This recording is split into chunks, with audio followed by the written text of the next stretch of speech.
and welcome everyone to the Drishti IAS English YouTube channel. I'm Pragya with you today. So as you all are aware, we are running two new series, that is the Target UPSC 2024 Current Affairs series and the Target UPSC 2024 MCQs Practice series. So as to help you in scaling new heights of your UPSC preparation and to prepare you better for the upcoming prelims examination.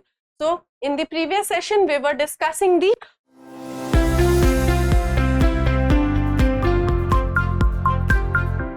Monsoon Session Act. Monsoon Session Acts, and in this discussion related to the subject of polity, we will be covering the Winter Sessions Acts. Okay, so in this discussion, we are going to study about the Advocates Amendment Act of 2023, the Jammu and Kashmir Reservation Amendment Act of 2023, the Jammu and Kashmir Reorganization Amendment Act of 2023, the Chief Election Commissioner and other election commissioners appointment, conditions of service and term of office act of 2023, the Telecommunications Act of 2023, the Bharatiya Nyaya Sanhita, the Bharatiya Nagarik Suraksha Sanhita, and the Bharatiya Sakshya Act of 2023. So let us begin our discussion by discussing the Advocates Amendment Act of 2023, and this is a very important piece of legislation in the legal field. So it was introduced in the Rajya Sabha on 1st August 2023. It was passed by the Rajya Sabha on 3rd August 2023 and it was passed by the Lok Sabha on 4th December 2023, and the nodal ministry is the Ministry of Law and Justice. And what was the purpose behind enactment of the Advocates Amendment Act of 2023? So the purpose was to weed out touts from the legal system. So we will be understanding the definition and this meaning of this term touts in our further slides.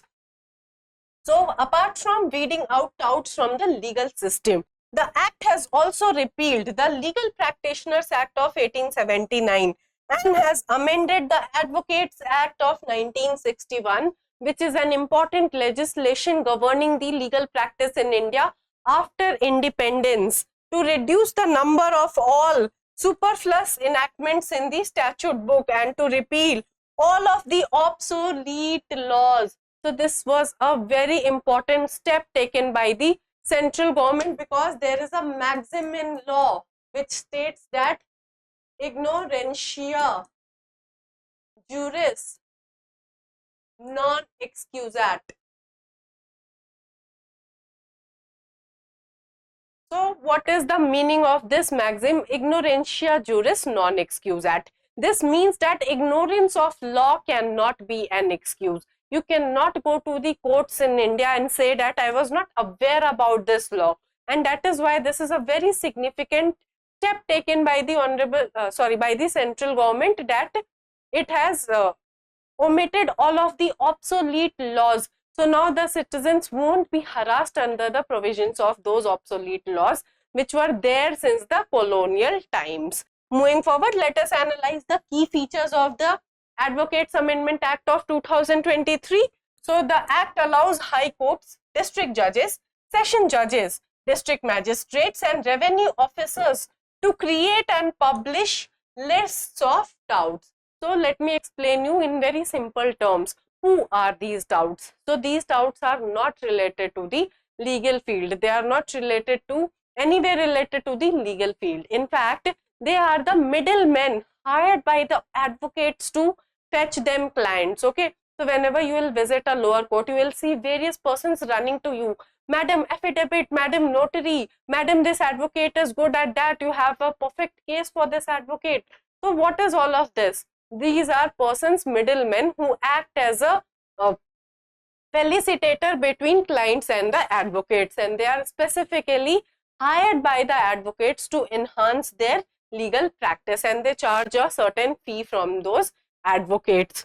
So a tout is defined as someone who either offers or procures the services of a legal practitioner for a fee and frequents places like court premises or railway stations to do so. So they are the middlemen, as I said, and they are being specifically hired by the legal practitioners so as to fetch them clients and so as to enhance their legal practice, but they are not related to the legal field, and that is why there was a need to remove these kind of middlemen from the legal area, because they were not good for the beneficial interests of the public that were approaching the courts. Courts or judges can ban individual listed as touts from the court premises. So after the enactment of the Advocates Amendment Act, if a person's name is listed as a tout, he won't be allowed in the court premises. Moving forward,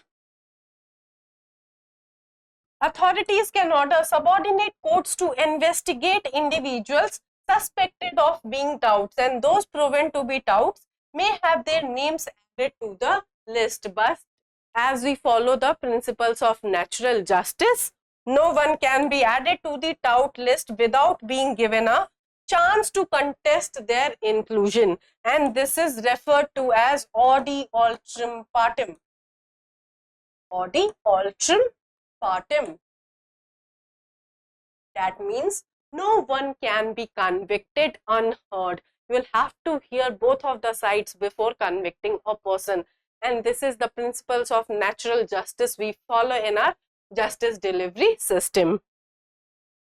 Acting as a tout while on the list can result in imprisonment for up to 3 months and a fine up to ₹500 or both. Now let us proceed to discuss another significant legislation of our today's discussion, and this is the Jammu and Kashmir Reservation Amendment Act of 2023. So it was introduced in the Lok Sabha on July 26, 2023. It was passed by the Lok Sabha on December 6, 2023, and it was passed by the Rajya Sabha on December 11, 2023, and the nodal ministry is Ministry of Home Affairs. So let us proceed further to discuss the key features of this act. So basically this act seeks to amend section 2 of the Jammu and Kashmir Reservation Act of 2004, and it replaces the term weak and underprivileged classes mentioned in the Jammu and Kashmir Reservation Act of 2004 with other backward classes, and this has been suggested by the Jammu and Kashmir Socially and Educationally Backward Classes Commission. So basically in the erstwhile state of Jammu and Kashmir and in the current Union Territory of Jammu and Kashmir, various people were there who were being granted reservation, okay, and to include various other communities in the purview of reservation, their classification has been changed from weak and underprivileged classes to the other backward classes, and this will include more communities in the state of Union Territory of Jammu and Kashmir within the purview of reservation. Moving forward, the Jammu and Kashmir Reservation Amendment Act of 2019 extended reservation to people living in areas adjoining the international border. The 2019 Act proposed 10% reservation for the economically weaker sections of the society, but it was later withdrawn. In 2020, the reservation policy was amended to include 4% quota for the Pahadi community and 15 new classes under the social caste in the Union Territory of Jammu and Kashmir. Moving forward to the Jammu and Kashmir Reorganization Amendment Act of 2023. So it was introduced in the Lok Sabha on July 26, 2023. It was passed by the Lok Sabha on December 6, 2023. And it was passed by the Rajya Sabha on December 11, 2023. And again, the nodal ministry is the Ministry of Home Affairs. So the Act amends the Jammu and Kashmir Reorganization Act of 2019, and through this Jammu and Kashmir Reorganization Act 2019, the erstwhile state of Jammu and Kashmir was bifurcated into two union territories. So the first union territory is Jammu and Kashmir with a legislative assembly, and the second union territory is Ladakh without any legislative assembly. And we know that Ladakh wants statehood. It is fighting a lot to be included in the 6th schedule of our Indian constitution. This act facilitated the reorganization of the state. Moving forward, let us discuss the key features of this act. So the 2019 act initially set the total number of seats in the Jammu and Kashmir Legislative Assembly at 88, with 6 reserved for scheduled castes and none for the scheduled tribes. So the scheduled tribes were not given any kind of representation in the Legislative Assembly of the Jammu and Kashmir, Union Territory of Jammu and Kashmir. Okay. So the 2023 Act increases the total number of seats to 90 and reserves 7 seats for the scheduled castes and 9 seats for the scheduled tribes in the Union Territory of Jammu and Kashmir. So basically it is giving representation to the scheduled tribes in the Union Territory of Jammu and Kashmir. Moving forward, nomination of Kashmiri migrants. Kashmiri migrants mostly includes the Hindus in the Kashmir region, the Hindu Pandits of the state of Jammu and Kashmir. So the LG is empowered to nominate up to 2 members from the Kashmiri migrant community to the Legislative Assembly. So they have been given their due representation in the Legislative Assembly of their own state. Okay, at least one of the nominated members must be a woman and one person representing the displaced persons from Pakistan occupied Kashmir to the Legislative Assembly. So these are some of the key changes that has been done through this amendment to the Jammu and Kashmir Reorganization Act of 2019. Moving forward, nomination of displaced persons. So the Lieutenant Governor can nominate one member representing displaced persons from Pakistan occupied Jammu and Kashmir to the Legislative Assembly. Displaced persons are those who left or were displaced from their residence in POK, Jammu and Kashmir during specific periods due to civil disturbances. This includes successor interests of such displaced persons, and we have asserted again that yes, POK is a part of India. Moving forward, let us discuss the Chief Election Commissioner and other election commissioners, appointment, conditions of service and term of office act of 2023. So it was introduced in the Rajya Sabha on August 10, 2023. It was passed by the Rajya Sabha on December 12, 2023, and it was passed by the Lok Sabha on December 21, 2023, and the nodal ministry is Ministry of Law and Justice. Now let us discuss the background of this act. So the legislation seeks to enhance transparency in the appointment process in compliance with a directive from the Supreme Court of India in the Anup Baranwal versus Union of India case 2023. And definitely it was a very landmark decision which increased the transparency in the Election Commission of India. So let us discuss the key features of the act. So the act replaces the Election Commission Conditions of Service of Election Commissioners and Transaction of Business Act of 1991. So now what is the appointment procedure? The President appoints the Chief Election Commissioner, that is the CEC, and election commissioners based on the recommendation of a selection committee, and the composition of this selection committee was very much in news due to the controversy. So basically it excludes the Chief Justice of India from the composition of this selection committee, and that is why it was very much in news. Moving forward,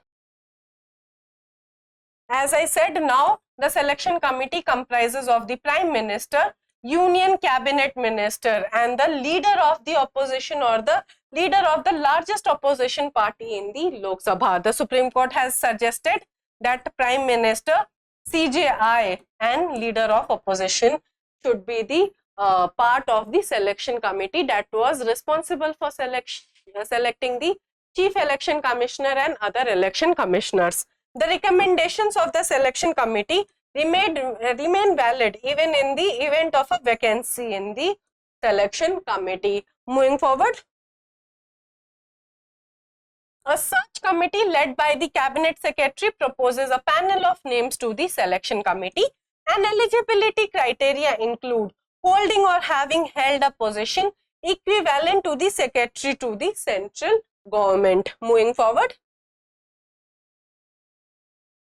changes in salary and conditions. So basically the salary and conditions of service for the chief election commissioner and other election commissioners will be equivalent to those of a cabinet secretary, replacing the previous equivalence to the salary of a Supreme Court judge. And this again has been challenged, that why are you giving the salary of a cabinet minister and not that of a Supreme Court judge. Moving forward, removal process. The Act retains the provision from the Constitution, that is Article 324 Clause 5 regarding the removal of the CEC, which is similar to the process of removal of a Supreme Court judge, and the election commissioners can only be removed upon the recommendation of the Chief Election Commissioner. Moving forward, protection for CECs and ECs. The Act provides protection for the CEC and ECs from legal proceedings related to actions taken during their tenure, as long as such actions were carried out in discharge of their official duties. It aims to shield these officials from civil or criminal proceedings concerning their official functions, and this is ensured to this is done to ensure the independence and transparency of the Election Commission of India. Moving forward,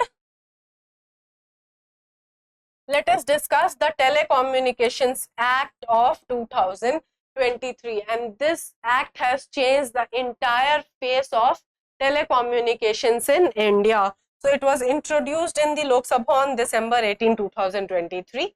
It was passed by the Lok Sabha on December 20, 2023, and it was passed by the Rajya Sabha on December 21, 2023. And the nodal ministry is Communication and the IT Ministry. Moving forward,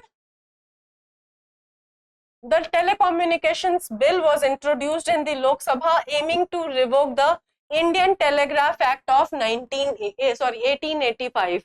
So this Indian Telegraph Act of 1885 is the major legislation which used to govern the telecommunications in India. Apart from this, two other acts, the Indian Wireless Telegraphy Act of 1933 and the Telegraph Wire Unlawful Possession Act of 1950 have also been repealed through the Telecommunications Act of 2023. It also proposes amendments to the Telecom Regulatory Authority of India, or also known as TRAI Act of 1997. Now let us discuss the key features of the Telecommunications Act of 2023. So, authorization for telecom related activities. Prior authorization from the government is mandatory to establish and operate telecommunications network, provide telecommunication services, or possess radio equipment. Existing licenses remain valid for their granted period or up to 5 years if not specified. So this has given sweeping power to the central government in regulation of telecommunications in India, especially spectrum, granting of spectrum, granting of satellite spectrum, phone tapping, communication tapping, etc. So this has given sweeping powers to the central government. Moving forward, as I said, spectrum will primarily be assigned through auctions except national security, disaster management and satellite services. So satellite services spectrum will be granted by administrative order.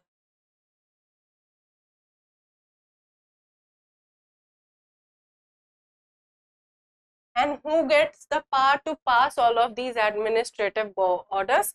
Definitely the central government of India.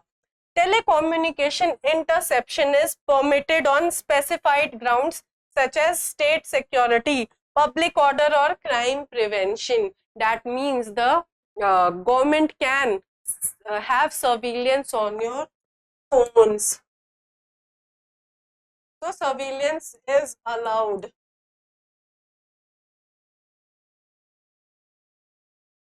In certain cases of emergency pertaining to national security, criminal activities, etc. And in certain cases, they can also ask the OTT platforms such as WhatsApp to decrypt your encrypted messages.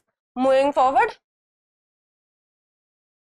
it establishes a process for exercising the right of way to lay telecom infrastructure, whether on public or private property. The central government is empowered to implement measures safeguarding the users and measures like prior consent for specified messages, creation of do not disturb registers. So what exactly is this do not disturb register? That means that mobile companies who are continuously nagging you, who are continuously spamming you regarding loan offers, regarding credit card offers, or regarding any other such offer, they'll have to maintain a do not disturb register. And once a number is placed on that do not disturb register, the citizens cannot be contacted for any kind of promotional advertisements. So this is a do not disturb register and a mechanism for reporting malware or unwanted messages. Moving forward, biometric authentication mandatory for telecom customers to combat spam.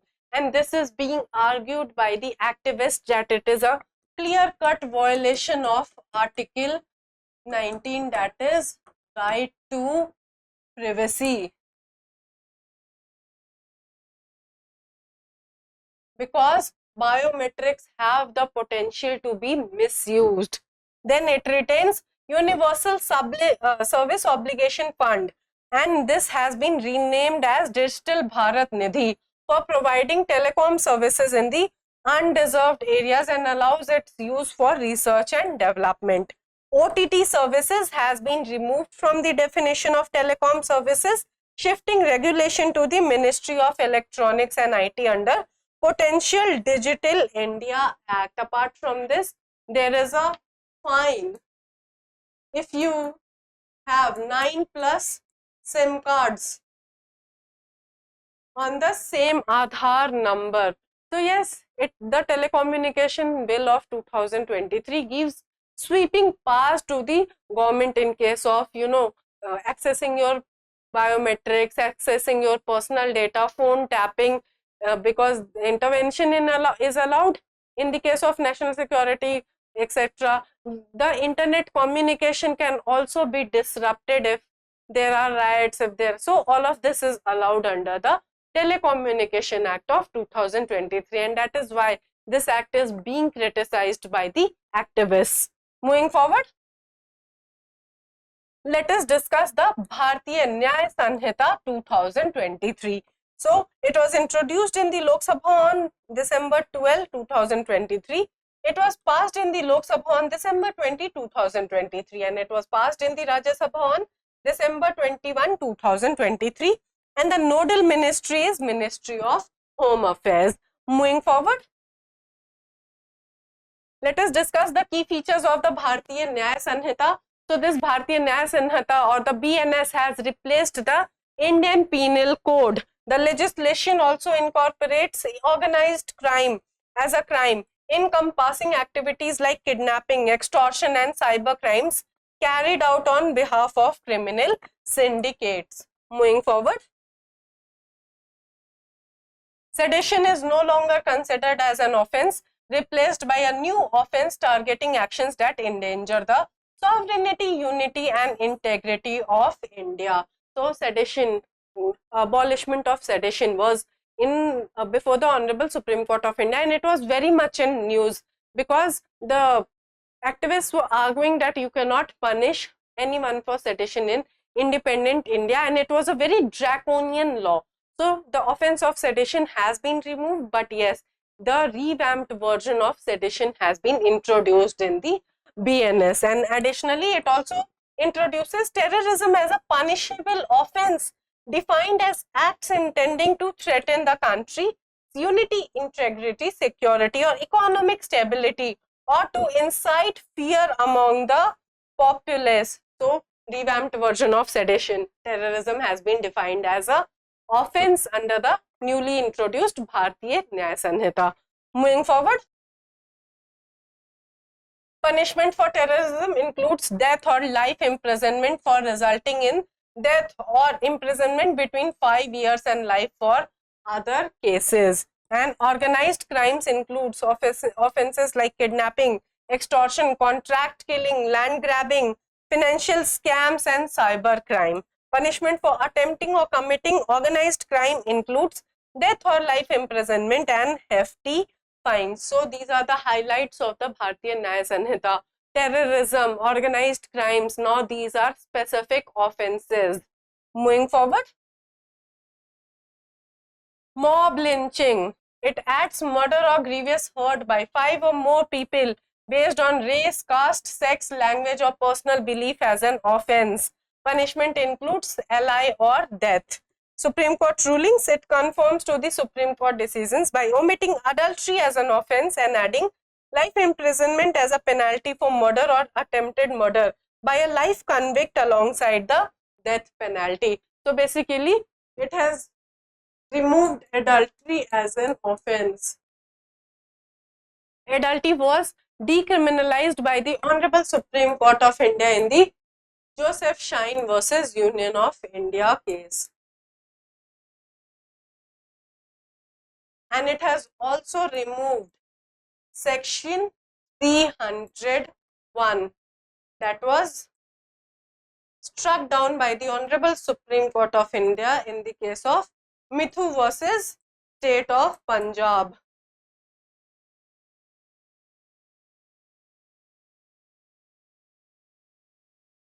So all of these have been done to inculcate the Supreme Court rulings in various cases.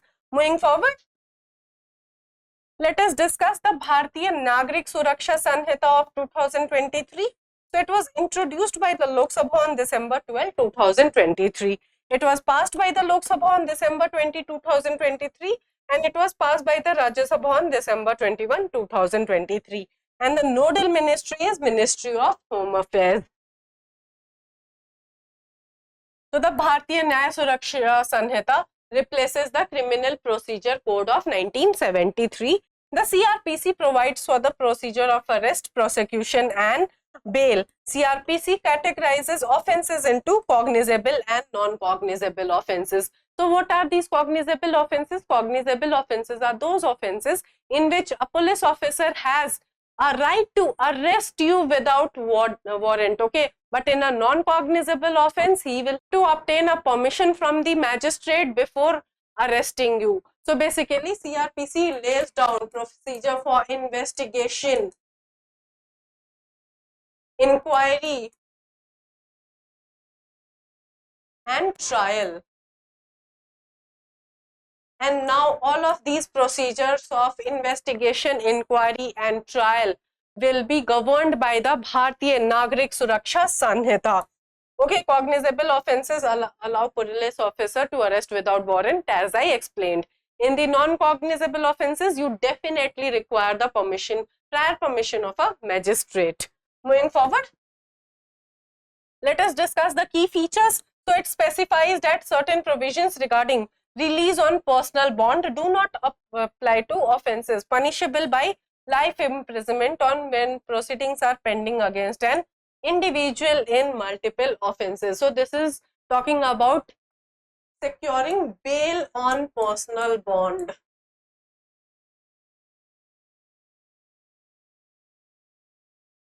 So offences can also be categorized as bailable offences and non-bailable offences. In bailable offences, bail is your right. Okay, you can either obtain it from the police officer or you can obtain it in the court. But some serious offences are non-bailable offences. So bail in bailable offences on personal bond will now not be granted to those individuals who have a criminal history in multiple cases or who are, under imprisonment for life or death sentences.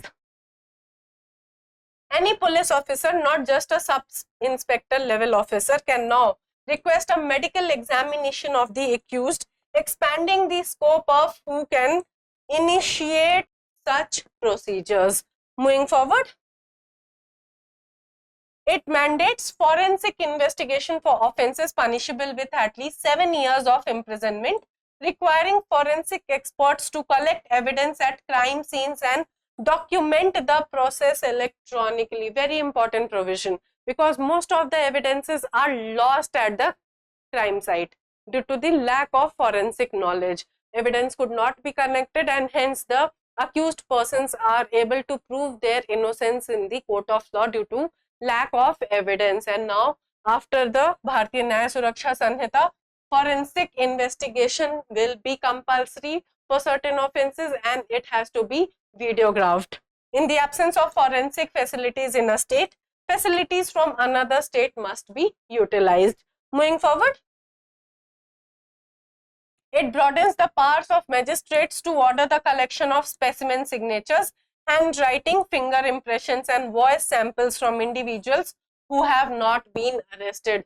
Another shift from the CRPC or the Constitution of India. You cannot be subjected to narco-analysis test, you cannot be subjected to self-incriminating evidences, but now it authorizes the collection of specimen signatures, handwriting, finger impressions, and voice samples of the individuals who have still not been arrested, so that the case can be proceeded in a very good manner, so that the evidences can be collected. Moving forward, it also introduces a specific timelines for various procedures, such as requiring medical practitioners to submit reports on rape victims within 7 days, delivering judgments within 30 days of completing arguments, extendable to 45 days, and informing victims of investigation process within 90 days. So definitely it will decrease the criminal burden of our courts, the cases that are pending before the courts in India. Moving forward, it eliminates the classification of metropolitan areas and metropolitan magistrates, simplifying the hierarchy of courts for criminal matters. So the CRPC included metropolitan magistrate. For example, if we'll go in Delhi courts, you will see MM, you will see CMM, and Delhi is a metropolitan area. So all of these were defined in the ex-CRPC, but now it has been removed by the Bharatiya Nagarik Suraksha Sanhita. The existing structure of magistrate courts, session courts, high courts, and the Supreme Court remains intact. So at the peak, you have the Supreme Court, then the High Court, then the District and Session Court, then the JMFC, okay, and then the Judicial Magistrate second class. So this hierarchy of criminal courts has been kept intact under the Bharatiya Nagarik Suraksha Sanhita. Moving forward to the last act of our today's discussion, and this is the Bharatiya Sakshya Act of 2023. It was introduced in the Lok Sabha on December 12, 2023. It was passed by the Lok Sabha on December 20, 2023, and it was passed by the Rajya Sabha on December 21, 2023. The nodal ministry again is the Ministry of Home Affairs. Now let us discuss the key features of the Bharatiya Sakshya Act of 2023, and it has replaced the Indian Evidence Act.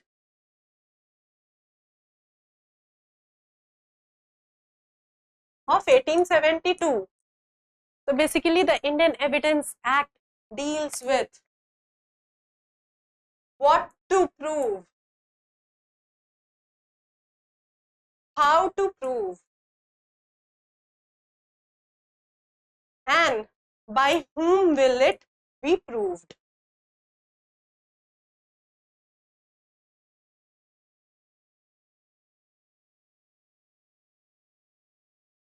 So these three questions are answered by the Indian Evidence Act. What to prove, how to prove, and by whom will that piece of evidence be proved. And it has been replaced by the Bharatiya Sakshya Act. It preserves the distinction between documentary and oral evidence as outlined in the Indian Evidence Act. So what is a documentary evidence? Any original document For example, you have an original copy of a will in which certain property has been given to you. For example, you have an original copy of a contract. All of this is known as documentary evidence. And what is oral evidence? Oral evidence, for example, there is a case going on in the court and you are called as a witness. So whatever testimony you will give before the court will be called as a oral evidence. Moving forward. Electronic records which were previously categorized as secondary evidence under the Indian Evidence Act are now classified as primary evidence. So this is a best rule of evidence, known as best rule of evidence, that the case will be proved by primary evidence and not secondary evidence. So this is known as the best rule of evidence, and electronic records were categorized as secondary evidence, and that is why they had to be accompanied by section 65B certificate, but now they are categorized as primary evidences. The definition of electronic records is expanded to include information stored in semiconductor memory or communication devices such as smartphone and laptops. So many of the people were confused that whether your communication on WhatsApp, Gmail, Telegram, etc. are admissible in courts or not. Yes, they are admissible in courts as electronic evidences. Secondary evidence is broadened to include oral and written admissions as well as testimony from individuals skilled in document examination who have examined the document in question. That means the expert opinion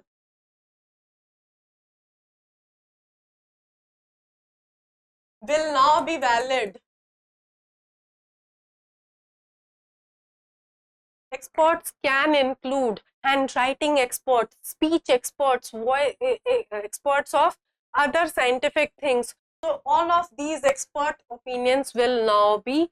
So with this, we come to a conclusion of our today's discussion. We have discussed the important legislations that were introduced and passed during the winter session of the Parliament. I hope this session was insightful for you. If you have any feedback regarding this session, you can drop it in the comment box below. If you liked the today's discussion and found it to be helpful, kindly like the video and subscribe to our channel for more such informative content. Thank you. For more informative content, like, share and subscribe, and do not forget to press the bell icon to get the notifications.